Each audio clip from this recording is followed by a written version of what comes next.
C name of the following coordination compounds AgNH3 2 and AgCN2।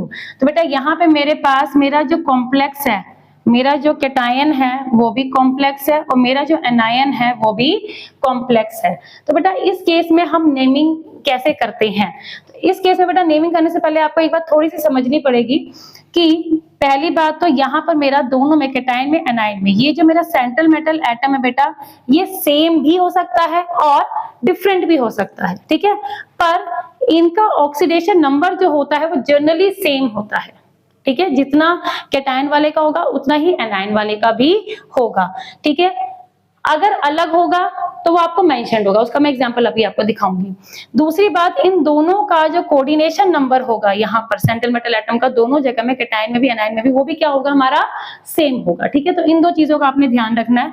अब हमें पता चल गया कि इन दोनों का ऑक्सीडेशन नंबर क्या होगा, सेम होगा, तो हमने क्या करा बेटा, इसको मान लिया x, NH3 होता है 0, फिर से इसको क्या मान लिया x, और Cn कितना होता है मेरे पास -1। अब ये ओवरऑल चार्ज कितना होना चाहिए, हमेशा 0। किसी भी मॉलिक्यूल के ऊपर ओवरऑल चार्ज कितना होना चाहिए, 0। तो हमारी नेट इक्वेशन क्या बनेगी बेटा, x प्लस 2 इंटू 0 इज 0, फिर से प्लस x -1 इंटू 2 इज -2। ये इक्वल किसके होना चाहिए बेटा, 0 के इक्वल होना चाहिए। तो हमारे पास बेटा क्या आ जाएगा, 2x -2 is equal to 0, implies बेटा x की वैल्यू कितनी आ गई मेरे पास, +1 आ गई है। यानी कि बेटा इन दोनों केस में Ag का ऑक्सीडेशन नंबर कितना है, 1 है। अब हम सिंपल अपना नेमिंग कर सकते हैं बेटा। अब हम कैसे करेंगे, पहले हम कैटायन पार्ट की नेमिंग करेंगे। क्या बोलेंगे इसको हम, डाई एमीन।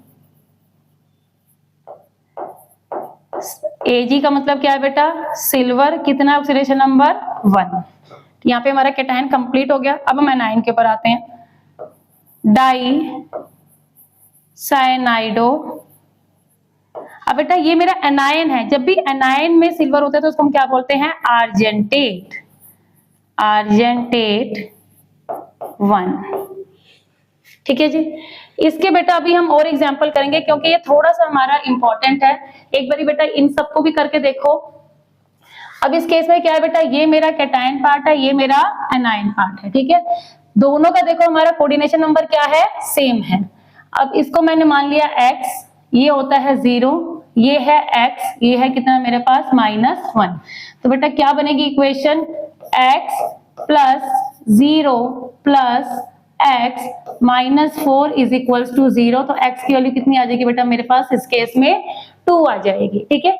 तो इसका नाम क्या होगा बेटा मेरे पास, टेट्रा, 4 है ना, टेट्रा एमीन प्लैटिनम 2 टेट्रा, इसको आप लोग कंटिन्यू ही करोगे बेटा, क्लोराइडो। अब बेटा ये एनायन की बात हो रही है तो इसको हम क्या बोलेंगे, प्लैटिनेट बोलेंगे। क्या बोलेंगे इसको हम, प्लैटिनेट 2, ठीक है बेटा। नेक्स्ट आप लोग जल्दी से इन सब की नेमिंग करिए बेटा, फटाफट से। सेम पहले आप इनके लिए x निकालो। अब देखो यहाँ पर मैंने ये भी दिए हैं कि जिसमें डिफरेंट मेरे पास क्या है, सेंट्रल मेटल एटम है, पर सबका ऑक्सीडेशन नंबर क्या रहेगा, सेम रहेगा, ठीक है। जल्दी से करो बेटा इसको भी आप। बेटा यहाँ पर मैंने आप लोगों के लिए सारे नेम लिख दिए हैं, ठीक है। बस हमने ध्यान क्या रखना है कि हमने ऑक्सीडेशन नंबर निकालना है, वो उसका ध्यान रखना है, ठीक है। इनको आपने पूरी इक्वेशन बनानी है, इस तरीके से आपने ऑक्सीडेशन नंबर निकालना है। और क्या ध्यान रखना बेटा, जब भी आप एनायन के सेंट्रल मेटल एटम का नाम लिखोगे तो पीछे क्या लगाओगे, 8 जरूर लगाना है, ठीक है। आप इसको एक बार चेक करिए, जिसकी जो गलतियां हो वो अपनी देखो, कहाँ आप लोगों ने गलती करी है। अब बच्चे कहेंगे कि भाई मैम कोई ऐसा एग्जाम्पल भी दो जिसमें ये इनके दोनों के ऑक्सीडेशन नंबर अलग हो। तो बेटा ये हमारे पास एक एग्जाम्पल ऐसा है, ठीक है। अब इसमें क्या है देखो, दोनों का ऑक्सीडेशन नंबर भी अलग है, दोनों का कोऑर्डिनेशन नंबर भी हमारे पास अलग है, ठीक है। तो अभी वैसे आप लोगों को ये वाला इस टाइप के कॉम्प्लेक्सेस है नहीं, पर आप इसकी भी नेमिंग बहुत इजीली कर सकते हो। आप लोग इसको एक बार करके देखना, जिसको प्रॉब्लम हो वो मेरे से जरूर कमेंट सेक्शन पे बताना। नेक्स्ट है बेटा हमारे पास, हमें नेमिंग करनी थी K2Fe Cr C2O4 3 की, ठीक है बेटा। तो ये हमारे पास क्या है, कैटायन है विच इज पोटेशियम, ठीक है। हमारे पास क्या है बेटा, दिस इज OX ऑक्सीलेटो, तो हमारे पास क्या आ जाएगा, पोटेशियम ट्राई ऑक्सीलेटो। अब आयरन बेटा मेरा एनाइन है तो क्या बन जाएगा, फेरेट, और इसका ऑक्सीडेशन नंबर कितना होगा बेटा हमारे पास, इसका होता है -2, इस पूरे के ऊपर चार्ज कितना होगा मेरे पास, -2, तो फेरेट 4 मेरा ऑक्सीडेशन नंबर हो जाएगा। नेक्स्ट है बेटा मेरे पास give a chemical test to show that CONH3 5SO4Cl and CONH3 5Cl SO4 are ionization isomers. बेटा आयनाइजेशन आइसोमर्स क्या होते हैं, जिनमें हमारे पास डिफरेंट आयंस प्रोड्यूस होते हैं, ठीक है। ऑफ कोर्स बेटा ये यहाँ पे क्या हो रहा है, मेरे पास ये मेरा कैटायनिक पार्ट है तो मेरे पास क्लोराइड आयन बनेंगे। इसमें क्या बेटा मेरे पास ये पूरा का पूरा मेरा कैटायनिक पार्ट है, जिसमें क्या बनेगा, सल्फेट आयन मेरे पास बनेंगे, ठीक है। तो मुझे कोई टेस्ट करके दिखाना बेटा। टेस्ट कभी भी बात आती है, चाहे वो ऑर्गेनिक में आ रहा है या फिर यहाँ पर आ रहा है, टेस्ट का मतलब है आपने कोई ऐसी रिएक्शन करके दिखानी जिसमें मुझे कोई विजिबल रिजल्ट नजर आ रहा है, कोई कलर चेंज हो गया, प्रेसिपिटेट बन गए, ताकि हाँ मैं बता सकूं कि भाई हाँ इसने रिएक्शन दी, दूसरे वाले ने रिएक्शन नहीं दी है, ठीक है। तो बेटा यहाँ पर हमारे पास अगर हम कोबाल्ट की इस वाले की बात करते हैं, तो बेटा यहाँ पर अगर मैं AgNO3 डालती हूं तो क्या होगा बेटा, यहाँ पे मेरे पास AgCl के प्रेसिपिटेट्स बनेंगे। अगर बेटा मैं इसमें AgNO3 डालती हूं तो यहाँ पे मेरे पास प्रेसिपिटेट्स नहीं बनेंगे। क्यों? क्योंकि यहाँ पर Cl है ही नहीं, ठीक है। एक टेस्ट हम और कर सकते हैं बेटा इसमें, अगर बेटा मैं इसमें BaCl2 डालती हूं तो इसमें कोई भी रिएक्शन मेरी नहीं होगी। पर बेटा अगर मैं इसमें BaCl2 डालती हूं तो मेरे पास क्या बनेगा बेटा, BaSO4 के व्हाइट प्रेसिपिटेट्स बनेंगे। आप इन दोनों में से कोई भी एक रिएक्शन बेटा लिख सकते हो, कोई दो लिखोगे तो भी उतने मार्क्स मिलेंगे। नेक्स्ट हमारे पास write the IUPAC name of this complex and draw the structure of geometrical isomer। अब देखो अंडरलाइनिंग क्यों इंपॉर्टेंट है, isomer which is optically inactive. देखो कई बच्चे क्या करेंगे, सिर्फ स्ट्रक्चर बनाकर आ जाएंगे, नेम लिखेंगे ही नहीं। अरे मैं तो भूल ही गया कि इसमें नेम भी था, है ना। अगर आप अंडरलाइन करके रखोगे तो आपको याद रहेगा कि अच्छा मुझे ये भी करना है। तो इसका बेटा IUPAC नेम क्या हो जाएगा, अब मैं दोबारा से पूरा नहीं लिखूंगी, आप लोग खुद लिखो बेटा। क्या है बेटा हमारे पास लिगेंड EN है और दूसरा लिगेंड कौन सा बेटा, Cl है, तो क्या बन जाएगा नाम इसका, डाइक्लोराइडो। अब EN के आगे क्या लगेगा, बिस लगेगा।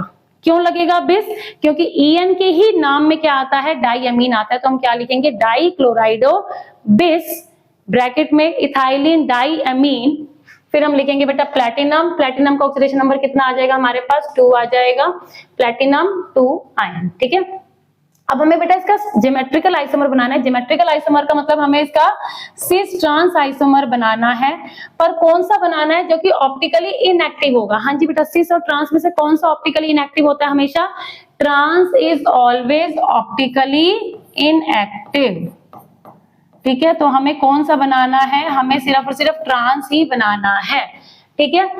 तो बेटा ट्रांस कैसे बनेगा हमारे पास, देखो इसका कोऑर्डिनेशन नंबर कितना है, 6 है। क्यों? क्योंकि 2 EN है, 2 EN का मतलब 4 बॉन्ड और 2 हमारे क्या है, Cl है। ऑप्टिकली इनएक्टिव के लिए हमने ट्रांस बनाना है। ट्रांस का मतलब बेटा जो 2 Cl है वो कहाँ लग जाएंगे, मेरे इक्वेटोरियल लाइन पे लग जाएंगे, और EN कहाँ लग जाएंगे बेटा, मेरे एक्सियल लाइन पे लग जाएंगे। तो ये हमारा क्या बन गया, ट्रांस बन गया है, ठीक है। It will be optically inactive. क्यों? क्योंकि अगर मैं इसका बेटा मिरर इमेज बनाऊं तो ये मिरर इमेज एक दूसरे के ऊपर क्या होंगी, कंप्लीटली सुपर इम्पोजेबल होंगी। नेक्स्ट बेटा हमारे पास write the formula of the following coordination compound. हमें इसका फॉर्मूला बनाना है, पेंटाएमीन कार्बोनेटो कोबाल्ट 3 क्लोराइड। देखो बेटा पेंटाएमीन, तो पहले हम अपना कोबाल्ट लिख देते हैं, सेंट्रल मेटल एटम हमें पता चल गया है, ठीक है। तो कोबाल्ट है, पेंटाएमीन का मतलब क्या है, NH3 कितने हैं मेरे पास, 5 हैं। कार्बोनेटो, कार्बोनेटो क्या होता है बेटा मेरे पास, CO3, ठीक है, एक ही है कुछ, क्योंकि वो लिखा नहीं हुआ है, यहाँ पे हमारा हो गया बंद, और बाद में है क्लोराइड, ठीक है। अब एक बार हमें क्या करना है बेटा, चार्जेस को देखना है। कोबाल्ट की कितनी दे रखी है मुझे, 3 दे रखी है। अमीन की कितनी होती है, 0 होती है। कार्बोनेटो की कितनी होती है बेटा, -2 होती है। तो इस पूरे के ऊपर चार्ज कितना बन जाएगा, +1, और Cl कितना होता है, -1। मल्टीप्लाई करेंगे तो बेटा यही मेरा क्या बन जाएगा, फॉर्मूला बन जाएगा। नेक्स्ट बेटा arrange the following in increasing order of their electrical conductivity. Electrical conductivity के ऑर्डर में आपको लगाना है, यानी कि हमें देखना है कि हमारे पास कितने कितने आयंस जो हैं वो बन रहे हैं, ठीक है। तो बेटा इस केस में हमारे पास कितने आयन बन रहे हैं, इस केस में हमारे पास क्या बन रहा है बेटा, सिर्फ ये एक ही है, सिंगल ही है, तो यहाँ पे हमारे पास ये 1 ही बन रहा है। ठीक है, इस केस में कितने बन रहे हैं बेटा, 2 Cl के बन रहे हैं, एक ये पूरा कैटायन बन रहा है, तो यहाँ पे कितने बन रहे हैं बेटा, मेरे पास 3 बन रहे हैं। इस केस में कितने बनेंगे बेटा, एक ये और 3 Cl, तो इस केस में कितने बन रहे हैं, मेरे पास 4 बन रहे हैं। इस केस में बेटा ये पूरा का पूरा एक पॉजिटिव, ये नेगेटिव, इस केस में कितने बन रहे हैं, मेरे पास 2 बन रहे हैं। आप इसको अरेंज आराम से कर सकते हो। ठीक है बेटा, हमारे पास PtCl4 2KCl does not give precipitates of AgCl। तो आपने क्या करना है, इसका स्ट्रक्चरल फॉर्मूला भी बताना है और IUPAC नेम भी बताना है। ठीक है बेटा, वो प्रेसिपिटेट्स नहीं दे रहा है, नहीं दे रहा है का मतलब कि सारे के सारे Cl मेरे कहाँ होंगे, कॉम्प्लेक्स के अंदर ही होंगे। कितने Cl है बेटा, मेरे पास 4 तो ये रहे और 2 है यहाँ पर, तो कितने हो गए बेटा मेरे पास PtCl6। ठीक है, क्या बचा बेटा मेरे पास, K2 बचा, K हमारा क्या हो जाएगा, यहाँ पे कैटायन हो जाएगा। तो ये हमारे पास फॉर्मूला बन गया है, नाम आप इसका खुद से लिख सकते हो, बस यहाँ पे क्या ध्यान रखना है, इसको प्लेटिनेट बोलना है आपने। ठीक है, नेक्स्ट तो बेटा लास्ट क्वेश्चन पर हम पहुंच गए हैं, question number 21, differentiate between double salt and complex compound and didentate ligand and ambidentate ligand. मैं चाहती हूँ ये आंसर आप लोग खुद लिखो विद इट्स एग्जाम्पल। ठीक है, डबल सॉल्ट का एग्जाम्पल भी और डाइडेंटेट एंड एम्फीडेंटेट लिगेंड, इन सबके एग्जाम्पल के साथ आप ये सारा ये क्वेश्चन खुद से करो। ठीक है बेटा, तो यहाँ पर बेटा हम अपने क्वेश्चंस खत्म करते हैं। आई होप आप लोगों को सारे क्वेश्चंस को, जो सारे क्वेश्चंस का कंसेप्ट है वो बहुत अच्छे से समझ में आया होगा।